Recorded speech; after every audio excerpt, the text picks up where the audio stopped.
In my last episode, I had a great conversation with Holden Galusha about trading security for fulfillment. Holden had started his career in programming, and that was a path he had chosen for stability after growing up watching professional and financial uncertainty within his family. But when his father passed away, that sense of safety wasn't enough anymore. He made the brave choice to pursue journalism, following a creative instinct everyone else had seen in him long before he did. Hi, I'm Becky. Welcome to Short Story Long. In this podcast, we discuss ways you can integrate who you are into how you lead. Today, I'm offering strategies for building your skills as a leader. Let's break down what's important about balancing a promise of stability with the fulfillment of what you really want. If you had a chance to listen to the episode with Holden, you might have been thinking about where are the moments that you're telling yourself about what you can and cannot do. To me, those limits likely sit at the intersection of risk and self-belief. Holden's story isn't just about changing careers. It's about rewriting the internal script that says, play it safe. As leaders, we meet people at the crossroads all the time. We coach team members who doubt themselves, who've learned that safety is more respectable than growth. What struck me was Holden's awareness that fear had shaped his choices long before he recognized it. His dad's passing didn't just spark courage. It stripped away the illusion that waiting for the right time is the same as being ready. The concepts of the right time and being ready are really subjective. Sometimes you need to make the change without it being the right time, and regardless of how ready you feel. For those of us who lead others, this episode is a mirror. It asks, how often do we hold our teams, ourselves, inside outdated definitions of success? It can be how often we mistake control for caring. Leading people means helping them weigh risk and possibility with honesty, not necessarily comfort. There are a few things I'd suggest leaders tune into for themselves and for their team members. One of the things that I was really struck by with Holden was that recognition of that hidden talent, or at least it was hidden from him. A friend had told him, "You clearly enjoy writing more than you do programming." And others also saw Holden's gift for writing. That's true for our teams, too. We can spot patterns of curiosity, empathy, or creativity before someone else has the language to describe it, or even the confidence to name it. Great managers reflect potential back to people before they believe it themselves. His friend said it. His dad said it. I mean, when is it that we start listening to people and what they say about us instead of dismissing it? How many times I've been in coaching conversations where someone will say to me, well, yeah, but everybody knows that. It's obvious. And one of my common reframes is, it's only obvious when you know it. And you have to learn it before it's obvious. And with Holden, he recognized that he loved the reading and that he enjoyed the writing. He didn't see it as a secure job opportunity going forward.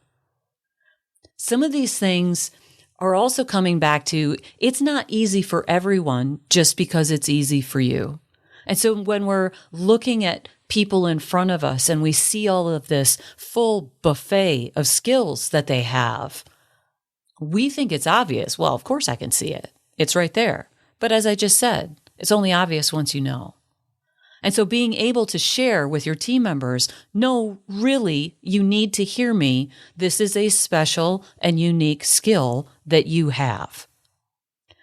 Maybe that wouldn't have necessarily changed the course of Holden's educational pursuits at some point in time, but it might have helped him embrace the idea of writing as a career a little bit earlier. And I'm not even saying his timing was off. The way that you might be paying attention to this for yourself and the way that you might be expressing it to your team members is thinking about those times when you hear people saying something to you about what they admire about you, what they like about you, what they see you doing. and you don't accept it, oh, that's not a thing. That's not that big of a deal. Anybody can do that. When you hear yourself saying that, check yourself and realize that not everyone can do everything. And some of these things that are really unique skills of yours, maybe you're the only one in the room who can do it. And if you see that in your team members, maybe it's worthwhile to tell them, it seems like you're the only one who has this skill in the team. We're really relying on you to do this thing. And that might grow into a direction of development and growth for them, even though it's already an existing strength. Naturally, though, it takes courage to make some of these decisions. I mean, I think about Holden saying that after his father had passed away, his thought was, I'd like to at least try pursuing my dream of writing and journalism. Holden's decision to pivot wasn't impulsive. It was intentional and courageous, but it wasn't impulsive. As leaders, modeling that same clarity matters. When you show that big decisions come from reflection, not reaction, you give others permission to do the same. And aside from the kind of courage that I have, courage doesn't have to mean recklessness. Yes, I leap before I look sometimes. Holden didn't. Holden stepped into this in a very thoughtful and aligned kind of way. If you've been listening to this podcast for a while, you know that I have taken a couple of really large steps without much looking forward. I don't always do that. Sometimes I'm actually going through a conscientious planning process before I take the next step. Holden really demonstrates that in the way that he approached this. It really meant aligning his choices with his values, even when there were no guarantees. He's in a programming role, and he sees an opportunity to start a blog and start writing and creating that content marketing wheel for that particular organization. He did it as an extra. And sometimes we need to be able to step into those extra things where no one's really paying us more for doing that, because it's an opportunity for us to grow in the direction we choose to go. Because let's be real, why should they pay us for doing something where it's an investment in ourselves, and it may or may not, and in some ways, probably not, has a direct impact on the bottom line of the organization? Now, arguably, Holden's organization has continued to do that content marketing. So my guess is that they've decided that that's worth it. But that's where he got his start in terms of building that capability, building that understanding of what it would look like, what it would feel like to be able to do that kind of work. Because that's part of that decision-making process. We can think we'll love something, then we jump and we realize, ew, this isn't nearly what I thought or hoped that it would be. Can I just turn back time and go back to where I was? And sometimes we can create these bridges from where we are to where we want to go, so that if we decide to pivot and head straight back to where we started, we have that opportunity. What I would say is you always have the opportunity to say, this way doesn't work. Where am I going to go next instead? I have this whole habit of inverting a belief to test it out when I'm working with my clients. And so when I think about Holden's example of shifting and making some of these changes, it isn't necessarily what would he need to overcome? What would he need to face? It really became, what is it that I can offer that I can do? So instead of this isn't my job, it becomes, how is it that I can offer something that isn't my job, but could be something that could be of some level of value to someone else, so at least they let me spend my time on it. And then you can ask, really, when you're thinking about your own experience, what would I offer to my employer in the direction that I would choose to go? And critically, how would I know if I were successful in doing the thing that I'm trying to learn or gain more experience in doing? Because that's really the measure of your success. And quite frankly, if you're volunteering your time to grow in a particular direction, you want to be able to measure whether or not that's successful. So maybe we call it courageous decision making with a measurement component that's tied into that. And sometimes fear builds up in the stories we build about why we can't and how the risks are simply too big. Maybe they are too big. Maybe they are. Sometimes our responsibilities today keep us from taking the huge risks going forward.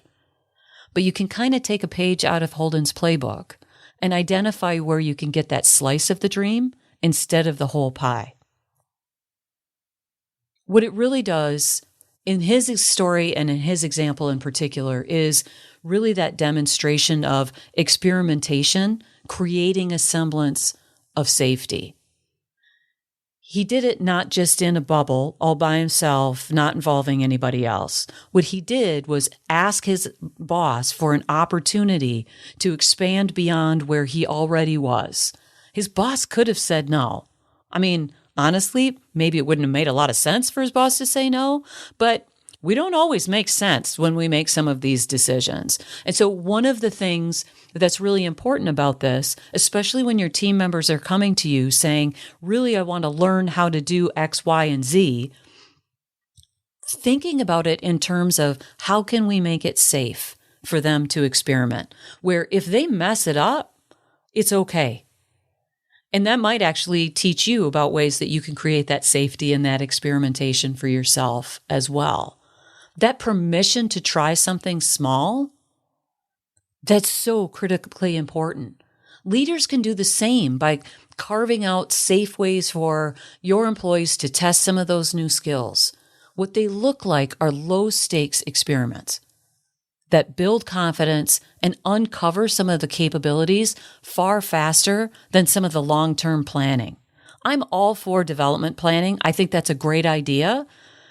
But you have to put a little teeth into it. You need to be able to allow people to take risk that might fail and not have some kind of dire consequence. His boss did something amazing. That simple exchange of, yeah, go ahead. Make sure you get your work done, but yes, go ahead and do that. That captures a leadership skill that's easy to miss. And that is this whole art of giving someone room to try with a fear of fallout. Holden didn't get any big promises. He wasn't going to get promoted, wasn't going to get a big job as a consequence of it. It was just permission for growth. And especially if you have an ambitious employee and you're saying, right, you can go ahead and do this, but we're going to agree and lock it in right now that this is actually an effort for your development and growth, and it may just lead to development and growth.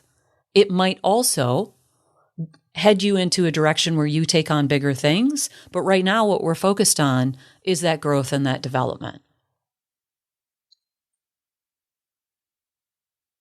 There's not a single way to stretch yourself or to stretch some of your team members. But what you can do is take a look around and see what are the things that you could build that you actually need within your organization.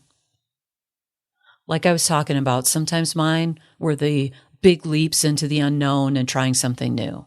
There wasn't a net for me, but I had accepted that. I knew that there was no net. And if you're talking to your employees and sharing with them, this is one of those no net experiences. I remember once when I was in corporate HR, I was applying for a next level within the organization type of responsibility. My boss pulled me alongside and said, you know, if you get this job and you mess it up, it's your job, right? Like it's your employment here. So recognize that if you take this role and it goes sideways, you might go sideways out the door. I'm not going to lie, I thought that was a little harsh until I thought about it for a second and went, yeah, okay, that's actually true. I didn't get the role, which was fine. And I do think that the person who was in that role ended up kind of going sideways and ended up going sideways out the door. So there was truth in that, and recognizing what level of risk that you're taking really helps you craft what it needs to look like for you or for your team member in terms of that safety. It can be a let's test it kind of mindset. You don't have to aim to be right, only aiming to see what works, lean into curiosity, and recognize when things aren't working so that you can course correct. So I talk about this a little bit in terms of micro experiments. Here in the story of Holden, it is write a few blog posts, see how they land, right? That's a micro experiment. If it goes wrong, okay, you pull them all back in. It's not that big of a thing. Or you leave them out there, but they do no harm. And the other thing that you can really focus on too is to celebrate the curiosity and not the outcome. So it's really thinking about what did you learn through this process, even if the outcome wasn't exactly what you wanted it to be. I listened to a podcast recently. They were interviewing Daniel Pink. If you haven't heard of Daniel Pink, one of the books that he's written that I think is really interesting is The Power of Regret. And I thought it was really interesting because he was talking about it as, and let me see if I can say this with any resemblance of the word, which was outcomism. Hey, look, I got it. So with that, what he was talking about was we're always looking at what's the success of the outcome. And kind of going back to that idea of the courageous decision-making as well, it's this idea of, did you make a good decision? Well, you can't evaluate that based on what the outcome was. You don't always have, and most of the time you don't, have control over the outcome. And so with this, what you can be thinking about is, in the safety of this experiment, what are we trying to learn rather than what are we trying to achieve? Because if we can learn something, then we were successful. And ironically, we achieved our goal. So set the right goal for the experiment and run the test. The other thing Holden had talked about was really this whole idea of balancing risk and responsibility. He was 22, single, no family to support. And he felt like that was the perfect place to go on an adventure with his career. And he framed that risk through the context of his world. Mature leadership requires that same discernment. Know the stakes before you leap, and help your people calculate, not avoid, those risks. Growth doesn't have to be all or nothing. It could be a series of informed bets. And my record is clear. I was older than Holden. Wait, I'm trying to do math. I think I was late 30s when I made, or even early 40s when I made a leap. And I was married at the time. But the security in that was that my husband stayed in the United States when I went to Argentina. I was gone for 6 months. I could do anything, or so I thought, for 6 months. And then I would come home to the safety of my husband and my pets and my house and my life. And so that too, even though it was a big leap with a short look, it was still one of those experiments where I could balance the risk and the responsibility because I had an exit clause if I needed it. It is harder to take a risk when you have more to lose. That doesn't mean you have to give up on the dream. Every situation is different. And sometimes it is that deep in the body knowing. It's the visceral response that Greg Stevens was talking about when he was thinking about going to Baylor. And it's that knowing that there's only one way to go. Sometimes it's creating that roadmap to get there. And sometimes it's just inching along and not necessarily knowing how all of those pieces are going to fit together. When you really think about it, in terms of balancing those risks and responsibilities, you want to be thinking about what is it that we want to protect, right? You're not in the business of really, let's avoid age when we're talking to employees, right? But we don't want to get into their family situation. You don't want to be in their wallet. They don't want you in their wallet either. So it's an opportunity, though, for you to be thinking about what are they risking by taking a chance, by being part of a project and being really visible in front of senior leaders within the organization. What is the risk that they feel? It might be a perceived risk, but they still feel that risk. And if they fail and it goes sideways, do they go sideways out the door? because they need to be understanding how big of a risk that was. Yeah, it kind of stung when my boss was like, be careful what you wish for here, Becky. But she was right. She was very right. And it was good for me to know and understand that risk, even though, of course, I kept on going forward trying to get the job that I probably wasn't well suited for in the first place. But that risk versus that responsibility needs to be balanced, not only from your perspective as the leader driving that for your team, but your team member has to understand that risk and make the decision to take that risk based upon the responsibilities they perceive for themselves. We can't force progress in something like this. They have to be willing partners when it comes to growth and development. One of the other things that I think is really interesting about Holden's story is really his decision about why he went and why he shifted into journalism and writing. Because he really wanted to define success as a contribution and not control. He wanted to see the outcome and the impact. He wanted to do things for people. Success isn't always defined by position level or by pay. Very frequently, more frequently than not, it is based upon impact. Did what I tried to do actually make a difference? Holden's shift to journalism was absolutely grounded in contribution. He wanted to be helping others make better decisions. For most of his early life, he was focused on control. Control over his income, his security, his outcomes. He came from a place where uncertainty felt dangerous because sometimes it was. He moved to meaning. He chose journalism because it allowed him to help others make better decisions and to leave something of value behind. His success was no longer about what he could contain. It became about what he could contribute. From a leadership lens, that's the same pivot every strong people manager eventually has to make. Early career success is about personal mastery, your competence, your clarity, your results. Once you're responsible for others, control becomes a trap. You can't own everyone's output, emotions, or their choices. What you can own is the environment you create and the impact your team has together. When you think about personal certainty, it sounds like, I know the answer. We hit the target I set. Nothing went wrong. Knowledge means security, achieving the goal, security, nothing went wrong, security and control. Those measures keep you safe, but sometimes they'll keep you small. And they're rooted in predictability and ego protection. When you start thinking about the environment, you start thinking about collective benefit.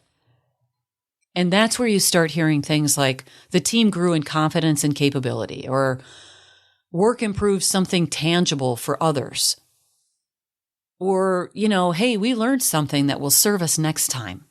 We might have done a full-on faceplant this time, but we learned not to do that next time. Those measures are broader, they're riskier, and they're harder to quantify. But they're what build trust, loyalty, and resilience in a team. And leaders who measure success by collective benefit and not that personal certainty and control, they cultivate purpose and engagement in their teams. So how can you build this? Here's your skill builder challenge if you choose to accept it. Really want you to think about your risk threshold. And I want you to be able to name it. And by that, I mean just write down what acceptable risk looks like for you as a leader. Knowing that boundary helps you support others through their boundaries. And you might be thinking about, what does your team need to understand about that threshold of yours so that they understand what your risk threshold is and they can use that as a measurement for how they approach you and how they pitch you on the things that they want to do. Saves a lot of time for everybody. The other thing and the other angle on that is, what change might you consider to shift that limit? Where is it that maybe you'll ease a little bit into discomfort and get away from that limit that you've been placing, let's face it, on yourself? Overall, Holden's journey was a reminder that safety and fulfillment aren't opposites. They're partners when we define them consciously. The comfort of certainty is temporary. The confidence we build from growth lasts. As a people leader, your job isn't to keep everyone comfortable. It's to help them feel capable when comfort fades. When you lead like Holden learned to live, curious, courageous, and open to the next chapter before you know how it ends, sometimes it's also about leading yourself. Where are your hidden talents, the ones others see and you undervalue? As you support others creating experiments and balancing the risks, take a look at your own journey. Where have you learned and what's coming next? Leadership is practiced in motion. You can step forward even if the path isn't fully mapped. When it's too scary to take a leap, find a small step that you are willing to take. Those baby steps add up to be the foundation of what looks like a leap in hindsight. Thanks for listening. If you found this episode helpful, share it with someone who could benefit from it. Until next time, I'm Becky Fraser, reminding you to integrate who you are with how you lead. Okay, bye.